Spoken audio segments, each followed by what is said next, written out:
that Jesus is portrayed in these Gospels as a heavenly figure. Jesus is portrayed here as a heavenly figure. Perhaps the most useful evidence to prepare the way for my overall argument about pre-existence, the pre-existence of Christ in Matthew, Mark and Luke, is to point out the material in these synoptic Gospels where Jesus transcends the heaven-earth divide. So I'm arguing here that already before Easter, even before his resurrection in his pre-risen person, Jesus is depicted as having a heavenly identity. To put it another way, he's not merely firmly planted on earth in the course of his ministry, but he's actively and personally involved in the heavenly realms at the same time. First of all, the evidence from the Transfiguration, which I've printed out selected bits of on the handout. The importance of the Transfiguration for the argument here lies in precisely this point, that it gives evidence for Jesus' transcendence of his earthly existence. In other words, that Jesus goes beyond merely the person that you would have seen if you'd walked past him on a Galilee hillside or wherever. He's also envisaged simultaneously as a heavenly figure. And the bits of evidence that I'll bring in here are the high mountain, the white clothes, the heavenly company of Elijah and Moses, and God's calling him son here. So, reading out the extract on your handout. After 6 days, Jesus took with him Peter, James, and John, and led them up a high mountain by themselves. And he was transformed before them. And his clothes became radiant, intensely white, as no one on earth could bleach them. And there appeared to him Elijah with Moses, Jesus and the disciples, Elijah with Moses. And they were talking with Jesus. And a cloud overshadowed them, and a voice came out of the cloud, "This is my beloved Son, listen to him." So first of all, the scene is set with Jesus and the disciples being on a high mountain. Now, in the Old Testament and in early Judaism, high mountains are obviously are kind of halfway points between heaven and earth, where revelation often takes place. As one commentator has put it, it's a kind of suburb of heaven. Or if you're from the sort of rock generation, a stairway to heaven. Not actually heaven itself, but almost. In the next verse, the transformation of Jesus' clothes is shown. They reflect, when he's transformed by God, a kind of heavenly whiteness, whiter than any other earthly bleacher could manage. Now, Richard Borkham, in a number of studies on heaven and hell, has pointed in Jewish and Christian tradition, has pointed out that shining garments are often, in fact, invariably evidence not necessarily of a divine person, but certainly of a heavenly or angelic figure. In discussing the motif in Jewish literature, he writes, and I quote here, talks of a standard set of descriptives that could be used to describe any heavenly being, including quite ordinary as well as quite exalted heavenly beings. The basic idea behind these descriptions is that heaven and its inhabitants are shining and bright. Hence, the descriptions employ a stock series of images of brightness.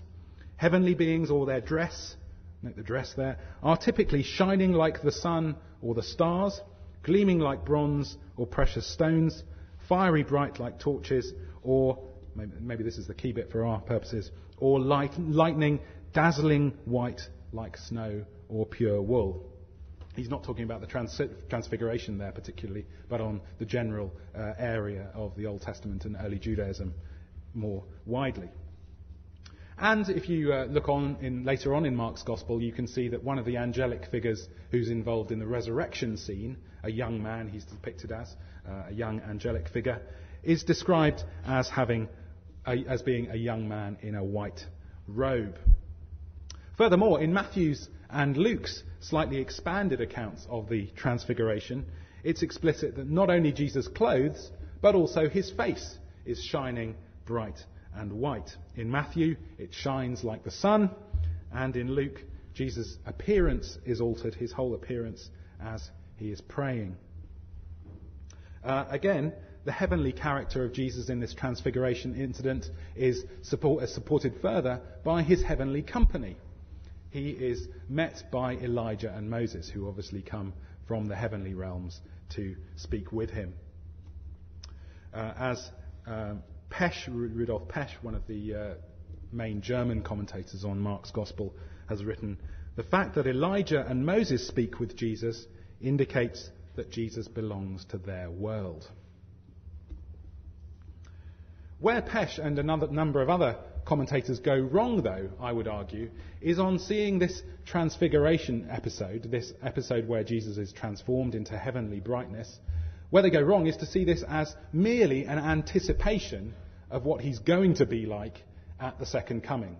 We know from the Gospels the picture of Jesus coming with all his angels and with fiery brightness at the parousia. We know that picture.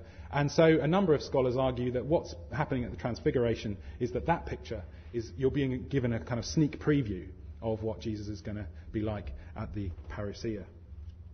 Where this view falls down, though, I think, is in the fact that the heavenly identity of Jesus that's revealed in this episode is his identity as the Son of God.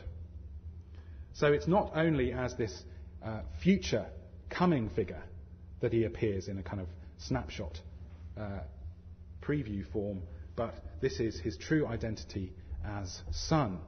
And we know from the Gospels that there's no time in his ministry or in his eternal existence, there's no time at which Jesus has not been the Son. He doesn't become the Son at the baptism, he doesn't become the Son at the resurrection, and he doesn't become the Son at the parousia, at the second coming. So it seems that Jesus' shining heavenly identity shown forth here in this transfiguration is not merely an anticipation of the resurrection or of the second coming, but is his already present reality that has been hitherto merely veiled.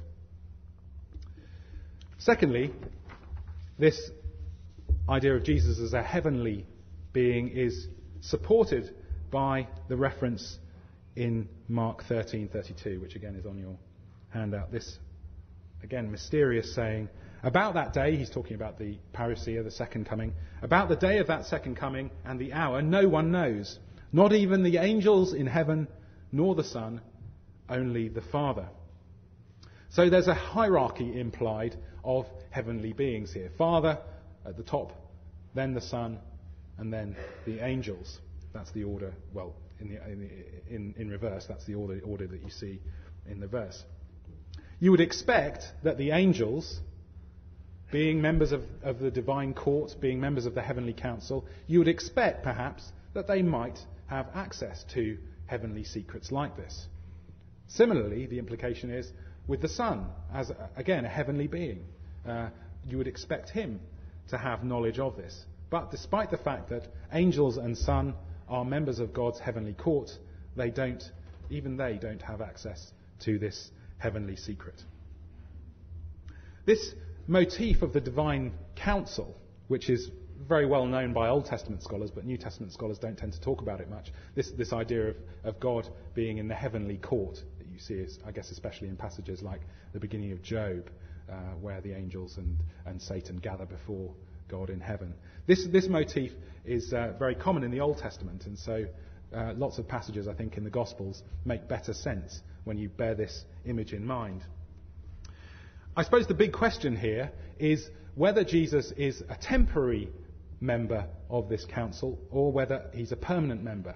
For example, a prophet in the Old Testament got his prophetic commission, got his prophetic message that he was to deliver to Israel, got it by being brought into the heavenly council, being brought into God's confidence, if you like, and given this commission to take to Israel. But the prophet was only a temporary member of this council. For a split second, he became a heavenly being. On the other hand, my argument here is that Jesus is a permanent member of this heaven. It's a bit like with the UN. The question is, are they permanent members?